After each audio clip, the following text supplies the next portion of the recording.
So over the summer, there was an article in the Wall Street Journal. It's there in source number one of it now costs $300,000 to raise a child. Right, that was the article in the Wall Street Journal, and I said, "Wow, $300,000! I thought it cost a lot more than that to raise a child." So the article, the author's name is Rina Torchinsky. You know, maybe she's Jewish, and she has was thinking as well. Was talking about the cost of raising a child through high school has risen to more than $300,000 because of inflation that is running close to a 4-decade high, as we all know. So it's determined that a married middle-income couple with 2 children would spend $310,000, or an average of $18,271 a year, to raise their younger child born in 2015 through age 17. Calculations uses an earlier government estimate as a baseline with adjustments for inflation trends. The multi-year total is up $26,011, so more than 9% from a calculation based on the inflation rate 2 years ago, before rapid price increases hit the economy. This was done back, I think, in the middle of 2013, 2015, and it was only $253,000. So all the costs are rising, even in addition to inflation. So Brookings calculated the cost of raising a family based on a 2017 estimate from the Agricultural Department. Estimate covers a range of expenses, including housing, food, clothing, healthcare, and childcare, and accounts for childhood milestones and activities, diapers, haircuts, sport equipment, dance lessons, among other costs. A lot of people are going to think twice before they either have a first child or a subsequent child, because everything is costing more, said Isabel Sawhill, a senior fellow at Brookings. You may also feel like you have to work more. Childcare, including nannies, preschools, and nursery schools, one of the greatest costs for most families, said Diane Schilder. I saw Howard join us. It's not shoulder, it's Schilder. I guess, tomato, but, so I thought of you, Howard. A senior fellow at the Urban Institute. Thank you. Oh, so it costs money. And any of us who have children know that it costs money to raise children. I saw the $300,000 figure. I'm like, wow, that's really low. But, especially when you factor in day school tuition, which is obviously not factored into this, right? You notice they don't talk about education costs. And day school education these days can run, in the more ultra-Orthodox communities, it's probably more in the $8,000 to $10,000 range. But if you go into the modern Orthodox or the community day school, you're talking $30,000, $40,000, $50,000 a year per child. So in any event, it costs a lot of money to raise a child, and which we know. But I was wondering a few things that emerged from this. One, what does Jewish law, Jewish tradition, Jewish sources say about some of this expenditure, right? Well, what's required, what's not required, as well as this idea that was mentioned, that one of the quotes, that people are thinking of having fewer children or having no children because of the fact that things are so expensive. How does that fit into, is there any Jewish learning, Jewish wisdom that talks about it? And so we're going to talk about a couple of things. One, we're going to talk about Jewish sources relating to parents spending money on their children, and we're going to see an interesting approach. We're going to talk in general about respecting parents and respecting children, and how this the investment that parents make in their children also creates an emotional investment in creating a certain family dynamic. And then we're going to talk a little bit about this idea about how people sometimes use the expression these days that day school tuition is the most effective form of birth control, because people have fewer children because they realize what it's going to take. So we're going to talk a little bit about that also. So we begin with Ketubot 49b, statement from the Talmud. It's from the tractate Ketubot, which actually was being studied in the Daf Yomi around when this article came out, and so that got me shifting into this subject. And Ketubah, which is about the Ketubah document about husbands and wives being married and responsibilities and the like, also talks about how the money is spent and the support is given for the family to the family members. So that's how this discussion emerges. Rabbi Ilah said that Reish Lakish said in the name of Rabbi Yehuda Bar Chanina, in Usha, which was one of the places that the Sanhedrin, the main court, was established, they instituted that a man should sustain his sons and daughters when they are minors. So it seems that they made a takana that parents have to support their children when they are young. So the dilemma was raised before the sages. Okay, is the halacha in accordance with this opinion, or is halacha not in accordance with this opinion? So what do you think, just Talmudically speaking, the fact that they made a rule that you have to support your children would seem to indicate what? Why do they have to make a rule that parents support their children? They cannot support themselves. Right, probably there was some kind of pushback. Like, is there another side to this? And that's what it seems like. Yes, there is another side to this. That is there what kind of obligation is there? And we're going to see it play itself out. So is it true? Is it the halacha that parents have to support their children? So is halacha in accordance to Torah or not? So must a man feed his young children in practice or not? So the Gemara answers, come in here, Tashma. When they would come before Rav Yehuda to complain about a father who refused to sustain his children, he would say to them, the jackal bears offspring and casts the obligation to feed them on the residents of the town, right? Doesn't an animal raise his children? How can parents not raise their children? When an incident of this kind came before Rava, he would say to the father, is it satisfactory to you that your sons are sustained through charity? Right, what? You want your children to be supported by tzedakah, you're not going to support them yourselves? It's almost ridiculous to even consider this. All these incidents prove that the halacha is not in accordance with the enactment of Usha. Although these sages stated forcefully that it's proper for fathers to support his children, they did not force him to do so by the authority of the court. You notice that these rabbis did not say you have an obligation to support your children. They responded with kind of parables like, oh, you're not going to support your child? They tried to, in a certain sense, shame the parents to support their children, but not tell them they have a religious obligation. Right? You know, in general, Judaism very often has do's and don'ts. You have to or you don't have to. So the rabbis in Usha said you have to support your children. These other rabbis did not say you have to support your children. They responded by saying, what, you don't want to support your children? You want them to be living off the charity? You want them to be stuck on the streets? They didn't respond forcefully that there's an obligation. So it seems from this source in the Talmud that there is no halachic legal obligation for parents to support their children. It's just intuitive, or it's the right thing to do.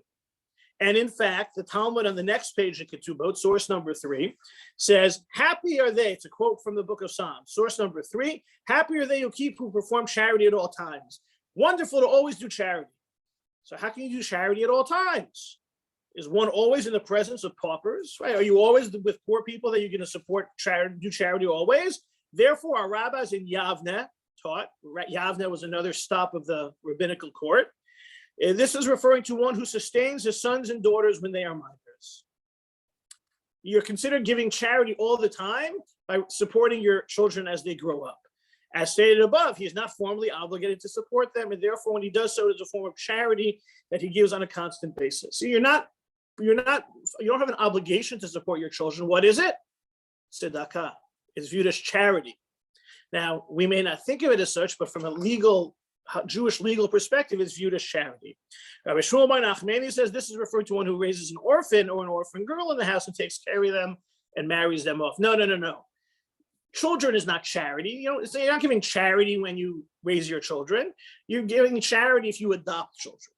And so we see that this idea of how an adopted child is viewed, we're going to come back to, but it seems that there's a little bit of a tension.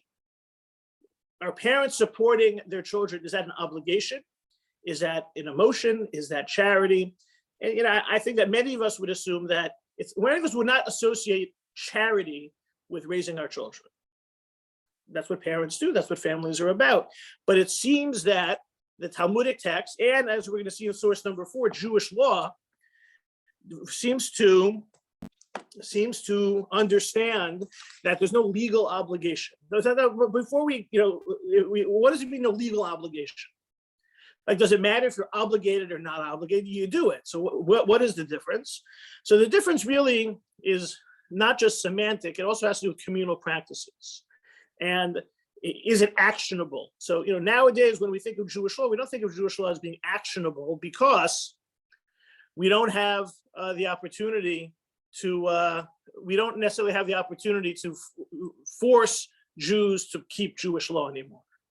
Once upon a time when the community was more together, more cohesive, there was the opportunity, the rabbis would force people to follow Jewish law. We live in a modern era where forcing people to perform Jewish law is not practical, relevant, or would it even work anymore.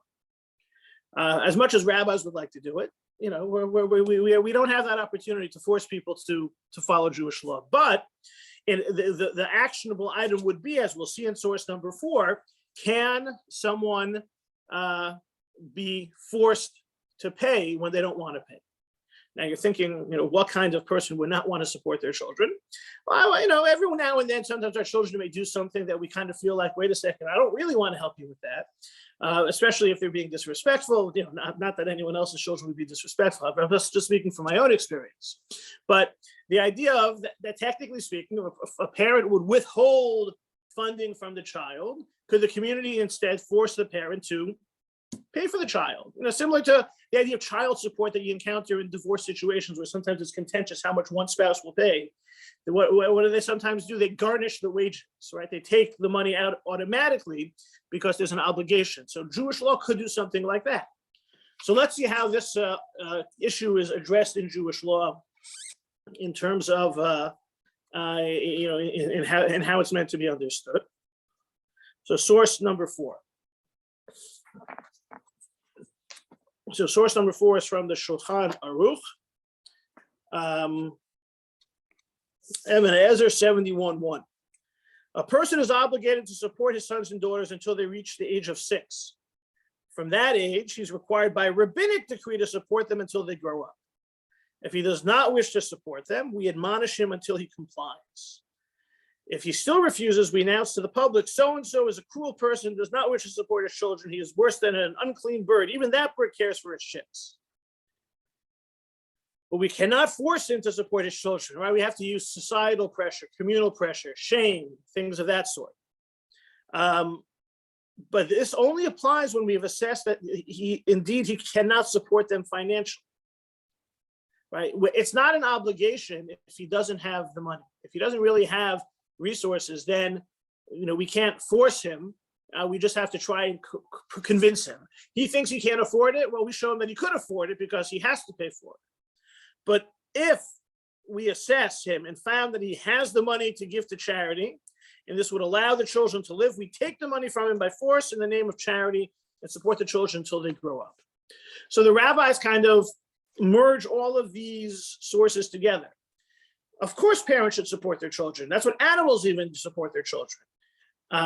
But we're kind of, our hands are tied that we can't force him to pay unless he is someone of the appropriate resources, and then we can force him to give the charity. So this idea of raising our children is, on the one hand, the right thing to do, or it's an issue of charity. But the rabbis, Jewish law, stopped short of saying you have to. Now, it's a larger question of, in terms of in Judaism, are we doing things because we have to, or because we should, or because we want to? That's kind of a larger theological question. In many ways, Judaism is built upon the fact that we are obligated. The idea of a mitzvah means that we have an obligation. Sometimes we do our obligation, sometimes we don't. At the same time, we certainly, as human beings, are motivated to do what we should do. I once heard the formulation, that really the goal of Judaism is to love to do what you have to do and always do what you should do. That it's a combination of both of those. We believe in obligation, we believe in morality, we believe in ethics, we believe in choice, but it should all come together that our Jewish living should be in accordance with what we have to do, but when we feel that we should do it at the same time. And I think this is a good example where the right thing is not the obligated thing, but you should do it anyway. And that's how the rabbis look at the obligation, in terms of raising children. That's how it comes together. And it's further expressed because in the laws of education, the laws of Torah study, source number 5 on the second page of sources, it says, helping one's grown-up sons or daughters in need when he is not obliged to, in order to give his sons an opportunity of studying the law or to keep his daughters in the right path, and presenting gifts to one's father in need.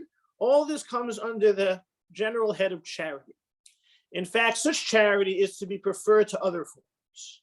Here we say that, look, supporting your children or children supporting parents, that's a charity. That's the best type of charity, right? We sometimes talk about what's the hierarchy of charity in terms of giving tzedakah. You should give anonymously. You should give a loan. You should help the person have a job. Right? We say that the best form of charity is to give someone business so they can make their own money afterwards. Right? And don't give the person a fish. Teach them how to fish. Right? So we have the same thing here in terms of the hierarchy of charity. Among the hierarchies of charity, support your family. That's where things start. The idea of creating that type of a family dynamic, and which is operative on two levels. One, the religious level. The other is the emotional level that is created, in engendering this feeling of emotion and commitment and attachment when parents care for children. And when necessary, children care for parents. We read a lot and hear a lot about the whole sandwich generation, right? Parents who are raising children, but also have parents who can use some support.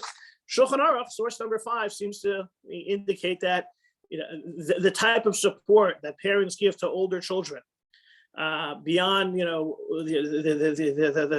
formative years, as well as the help that children can give their parents as needed. All of this comes together as a form of a very nice level of charity, right? And on some level, it also reminds us that parents treat your children well, because ultimately they're going to decide where you end up. So it's kind of that piece as well. So that's, I think, comes from how Jewish law understands this Talmudic discussion of this issue of parents supporting children. Mitzvah obligation, not necessarily. The right thing to do, absolutely. If you have the wherewithal to do it, even more absolutely, because then it becomes an obligation of charity. And this is the right type of charity when parents are supporting children when necessary, supporting parents, creates a family dynamic. Just an expression of this family dynamic is found by Rabbi Eliezer Melamed. Rabbi Eliezer Melamed is one of the leading authors and Torah teachers today in Israel in the matter of Jewish law. He wrote a whole series called Peninei Halacha, source number 6, where he basically writes the entirety of Jewish law, how to be a Jew, basically, in numerous volumes in very accessible language, both in Hebrew and was translated into English as well. This section was not yet translated into English, but the question has to do with, I guess, maybe another area of Jewish practice which straddles the obligation and morality line. What's the responsibility of adopted children towards their parents? We know that the Torah says, honor your father and your mother. Is it only your biological father, or is it also the parents who raise you? And this also comes up at the end of life when an adopted child loses their parents, they sit Shiva.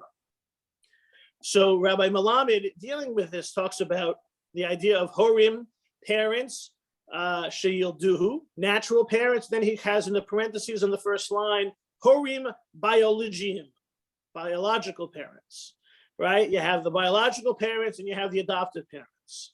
And he says that, again, that Jewish law, when it talks about parents, is talking about your biological parents.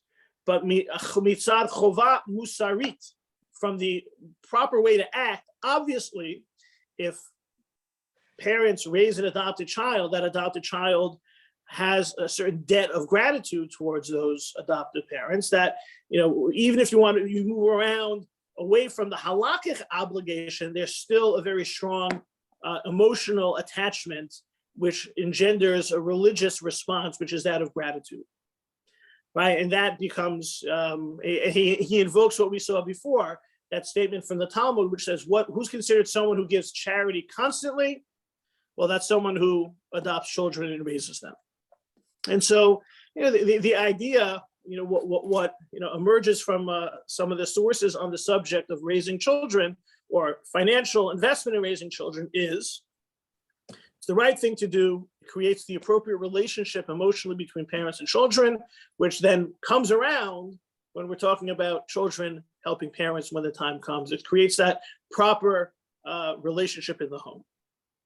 So just a couple of the side issues that, especially with regard, getting back to the headline about how expensive it is to raise children, $300,000 without any type of day school tuition factored in. Just, in general, the idea that it is clear that living an observant Jewish lifestyle is expensive. Right? Kosher food is more expensive than non-kosher food. Shabbos adds additional weekly expense. The holidays add expenses. I don't know about you. I think it's a little bit strange that we're now entering, it's only, early November, and we're not even talking about Thanksgiving. It's all about Christmas. But, if you look on the kind of non-Jewish holiday schedule, I'm not talking about those who, religious Muslims or Christians who have all the different holidays, but, Americans, what kind of big meal holidays are they talking about? Right? Thanksgiving, Christmas, Easter. No, non-Jews though, that's all they have, right? They have a couple of days a year. It's like my wife likes to always joke, is like, it's Thanksgiving, all the morning shows, hey, here are some tips for an easy Thanksgiving, and people go crazy over Thanksgiving. We have it every week. It's called Shabbos. It's kind of like, it's no big deal. Thanksgiving is easier because you don't have to worry about turning the oven off on time or keeping the food hot. It's a weekday. It's like the best thing ever. It's like an easy Shabbos. But we have, some 60, 65 Shabbos Thanksgiving meals a year, with all that expense. So there's just an interesting quote that's, already 8 years old. There's an article in the Tablet online magazine about grappling with the rising cost of being Orthodox. According to Rabbi Ilan Feldman, leader of Congregation Beth Jacob, which is in Atlanta, 100 of the 600 families living here are on federal or local assistance, a number that has risen gradually but consistently since 2010. For someone making $60,000 a year in America, that's middle class, Feldman said. But in this Orthodox community, $60,000 means you aren't going to make it, right? And that's something that is clearly a resonant topic within the Jewish community in general, the Orthodox community in particular, especially when you factor in day school education, that it becomes, there's certainly, greater financial hurdles, which can take us to the conversation of, the idea of, in general, we've all heard the idea of tithing, right? You're supposed to give 10% to charity. It's something that the Torah never actually says explicitly, but the idea emerges of giving 10% to charity. Now, in some Christian denominations, it's absolute, right? And certainly in many evangelical churches, for example, they give 10% to charity right off the top, pre-tax. They take it very seriously and literally, even though it's not a biblical text in the Old Testament. They definitely take it in a very serious direction. But what about the expense of being Jewish? Is that considered maybe religious expense, right? It's one thing if you want to buy expensive clothing that you don't need, but what about paying for food for Shabbos or paying day school tuition? Isn't that maybe religious purposes? So the question came up, what about paying day school tuition? Is that considered charity? Now, it's not tax exempt, and that's a major issue, policy issue for the community. Is there any way to ease the day school tuition burden by whether it be getting more government money involved, or can you make it tax deductible? Right? If you made it tax deductible, it would be an easier burden. Wouldn't take it away completely, but it would make it easier. So is there a way though, but is that viewed as mitzvah money? So even though if it's still difficult financially and economically, at least from a religious purpose, the check I write to the day school for my children to attend is at charity. It's not tax deductible, it's hard to imagine because we think of charity as tax deductible. So not tax deductible, but is it charity? Is it being used for a religious purpose? So that really depends on whether or not children have to go to day school and for how many years they have to go to day school. So for the most part, if children need to go to day school, then that would mean that it's an obligation, then I have to pay it. We said before that it's the right thing to do to pay for the children. and to support the children, to raise the children.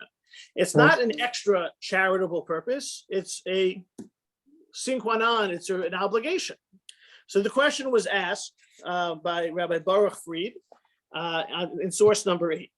So let's Howard. Yeah. Oh, can I comment? Sure.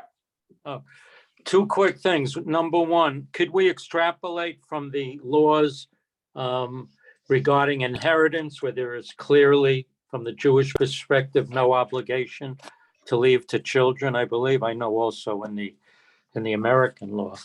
That's number one. Could we extrapolate that there's no obligation here? Number two, can you comment on the more frum population that have many, many children? One of my friends, So you know, is that a halacha versus the halacha to? So we're gonna get to we'll talk about the second one issue in a minute, about how large families, as well as the contraception of expenses, and what about smaller families? We'll hold that for a second. With regards to inheritance, so Jewish law has a hierarchy in a process of inheritance to children, but it also provides an out towards that. So for example, technically speaking, there is an order of inheritance. So the husband dies first, the wife gets the money, and then the sons get the money, and the daughters get the money, and there's the idea of the firstborn getting a double portion and the like. So in general, Jewish law gets followed. It's advisable for anyone who wants to do estate planning differently than the way the Torah does. Any Jew who'd like to do that, there's a document. It's a very straightforward document that essentially circumvents this process. Without going into too many details, it basically states that that when I pass, I'm distributing all of my assets from the moment before I pass in accordance with my will and not Jewish law. So it tries to jump that hurdle of not having to have things go in a Jewish direction. And it's called a shtar chatzi zach.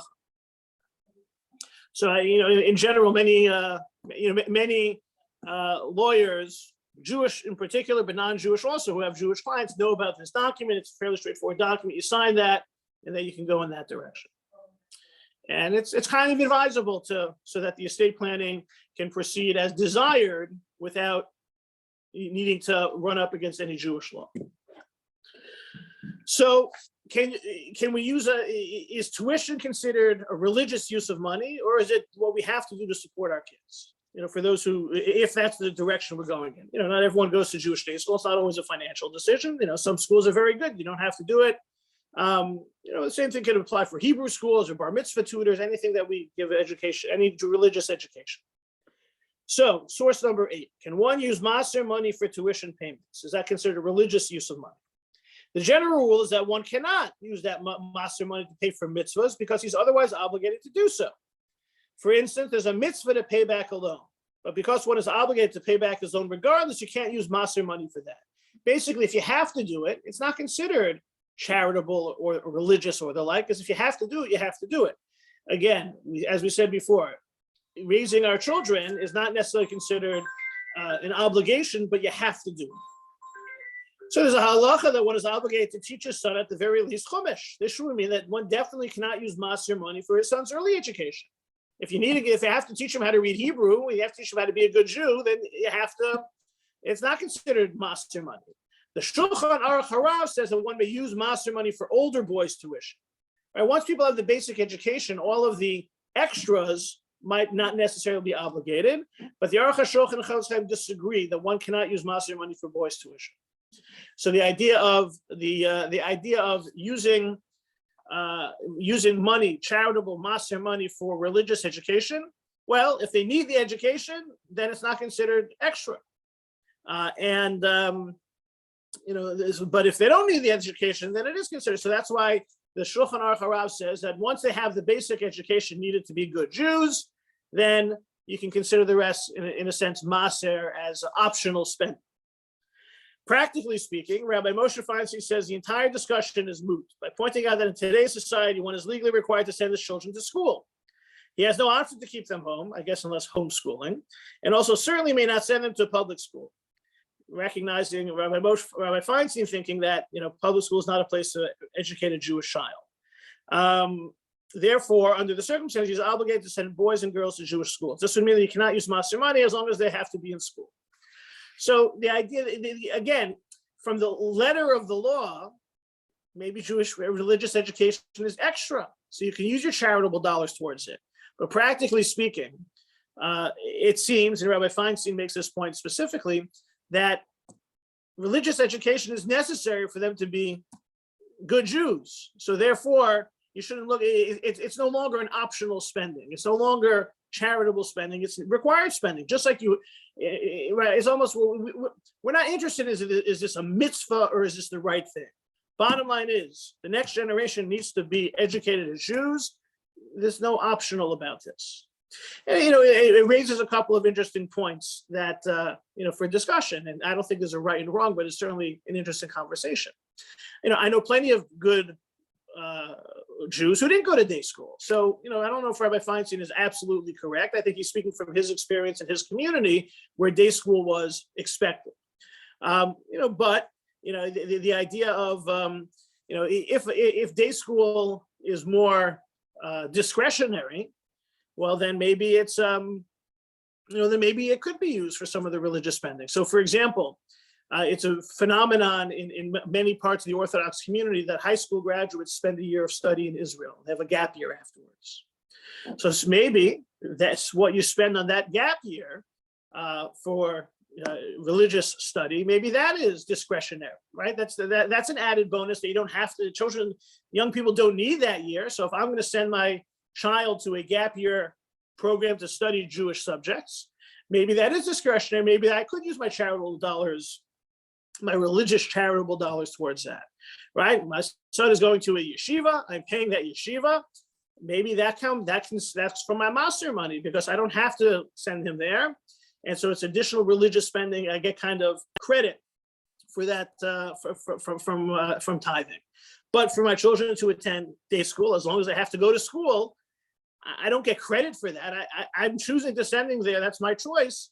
But they have to be in school, and I want them to be in a Jewish school. So therefore, I don't get credit for my tithing dollars because of it. So there's the idea of tithing in the Jewish community is a little bit different because as much as we talk about it as being necessary, that's really more on the side of the fundraiser who says it's necessary, because according to the letter of the law, tithing is not an absolute obligation in Jewish sources. It's a great concept, and I fully endorse it. For the Jewish community to thrive, we need charitable dollars. But as a personal obligation, tithing is not an absolute obligation in Jewish law. And therefore, this conversation really is more about, in terms of how we look at prioritizing our dollars. And certainly many feel that Jewish day school is critical, especially when the public school environment may not be as conducive to facilitating Jewish education and growth in the home or outside, or the fact or the amounts that are spent. For example, in some ways, tuition is often more than the cost per student, because tuition has to factor in the fact that not everyone's able to pay full tuition. So therefore, what about the fact if I pay tuition excess of what the school spends on my child? How does that play out? And some schools it's different than others, but it's an interesting discussion from a religious law perspective as how some of the bells and whistles of Jewish life might factor in. Is it considered charity? And so that's with regards to the financial piece of this. So it's a kind of close out that financial piece. It's the right thing for parents to support their children, even if I can't say it's an absolute obligation. It creates the right dynamic, both in terms of being that's what parents do for their young, animal or human. It creates the right environment of support, both parents showing towards their children, which then what goes around comes around in terms of children as needed supporting parents. It is expensive in the Orthodox community. Certainly education is a major piece of that. And maybe to make us feel a little bit better about paying exorbitant fees for Jewish education, maybe it can be looked at as a little bit as part of our religious discretionary spending. Maybe yes, maybe no. At the end of the day, kind of paraphrasing or jumping on Rabbi Feinstein's position, the choices we make in educating our children, it's not like for those who are choosing Jewish day school, we're choosing it because we feel it's a necessity, not because we feel it's an option. And so at the end of the day, it really can't be looked at as religious discretionary spending. Now, the last issue, and this is that second question, what about in terms of family size? Is there an ideal family size? So, on the one hand, children are a blessing. And, that was always kind of the classic edel madel. If you ask someone, ask a young Jewish girl who's getting married or reachable age, how many children do you want to have? As many as God gives me, right? It's a blessing, right? Family planning was not necessarily part of the Jewish tradition. It wasn't part of any tradition, right? Jewish laws being formulated and discussed when there really weren't as many methods of family planning, of contraception, certainly. But in general, Judaism believes that there's an obligation of creating families. There's a moral imperative for the world to continue. If you don't have children, the world doesn't continue. In Jewish senses, it's the idea of a mitzvah of having children, having at least one male and one female child. Now, that's not something that they could control back then, although nowadays you could genetically design your child if you have the resources to do so, because the science is available. But, so having children is a positive. There's a certain mitzvah obligation on families to have a certain number of children. A lot of it is out of control because, we don't know what happens in the next generation. So in general, there's an idea that you don't find encouragement in rabbinic sources for small families. You have a desire for families, and how large those families become is a product of biology, and also a product of the family life situation, right? We know how babies are born, so that has to play into the factors into how many children there will be. It's a matter of timing, it's a matter of hormones, it's a matter of all types of different things, many out of our control. But as contraception became something that was more prevalent and possible, Jewish law started to address it. For the most part, has a more negative view of it on a number of reasons. However, there's a recognition that certainly the women's health is a primary consideration and is a priority, and that is often mentioned as a rationale for contraception. According to Jewish law, oral contraception, the birth control pill, or regulating the hormones is preferable to condoms. But the science is out there to allow all different types of ways to do this. When rabbis are confronted with the question, they generally discourage wholesale use of contraception or choosing, or trying to schedule it on your schedule, but they recognize the need. So, for example, back to Rabbi Melamed, we spoke about him before. Here's his comment on contraception. A couple who has not yet fulfilled the Torah commandment of procreation may not use contraception for more than a year if using it for financial reasons or to make studying or working easier. Some poskim are lenient in these cases too and allow birth control for up to 2 years. So he recognizes the financial concerns as a rationale for birth control. 1 year, 2 years, especially if they haven't had children yet. So, there's certainly an idea. There's certainly an idea of encouraging families to have children, not stopping that, not pausing for that until you at least have a boy and a girl, and recognizing that certainly health is a priority. Financial or other type of educational or ability to pursue employment issues are important, can be a motivating factor, but are not necessarily reasons wholesale in and of themselves. So there's a legal approach to contraception and birth control and families that isn't really so in favor, but recognizes the reality of the situation. So keep in mind that if we're not necessarily encouraging smaller families, Howard, you're going to end up with larger families. And the religious value of this is highlighted by many as also, a desire for the next generation. And some talk about, in particular, this has been a motivating factor since the Holocaust, the idea of repopulating the Jewish community. So so many were lost. So it's our responsibility to try and make up for that with large Jewish families. Just to look at kind of a more spiritual view, source number 10 is Rabbi Menachem Mendel Schneerson, the Lubavitcher Rebbe, from one of his addresses in the language, one of his sichos, his public talks. So, source number 10, one of the strongest reasons for delaying the birth of the first child and or limiting the number of children is fear of the financial inability to support them. Naturally, parents want the best for their children, and fear of being able to provide it adequately for them is a powerful deterrent to having. This is a genuine concern, but based on an assumption that springs from a weakness of faith and presumptuousness. It is God who provides for all of his creatures. Another mouth will not overburden him. Right? It's if God's in charge, God can take care of it. But the objections continue. Granted that having children is a fine, even beautiful thing, but at least give people the choice as to when to have children. Moreover, can people be faulted for delaying the first child until they feel emotionally, financially able, or for wishing to space their children to have a break between one child and the next? This argument is seemingly logical and certainly appealing. But while it is an axiom of Judaism that man has free choice, do not confuse this with an unlimited opportunity to choose. A child is not a faucet to be turned on at will. No power on earth can guarantee the birth of a baby.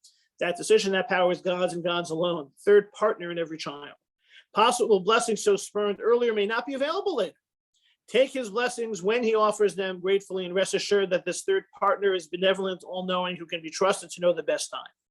To be blunt, it is presumptuous for anyone to see him or herself as the final authority determining life. Attempts to regulate life based solely on man's limited understanding are foolhardy, and the stakes are too high to risk the unpredictable. Children, many children, are the greatest gift and blessing God can bestow on us. Do not let imagined obstacles stand in the way of enjoying these blessings. So you see the spiritual approach, and certainly it fits into what we know of ultra Orthodox and Hasidic families of having many, many children, right? Getting back to how many children will you have? As many as God blesses us with, and obviously, and there are other sources. Even the Lubavitcher Rebbe himself talked about some of the health concerns and speaking to the right doctor in consultation with the right rabbi and doctor. But you can see that financial considerations don't seem to be in the faithful approach to family planning. The faithful approach to family planning is, not to try and interfere ourselves and let God take control. And so not everyone is ready to follow that. And we saw how there are also certain Jewish legal considerations that can be brought to bear in this discussion.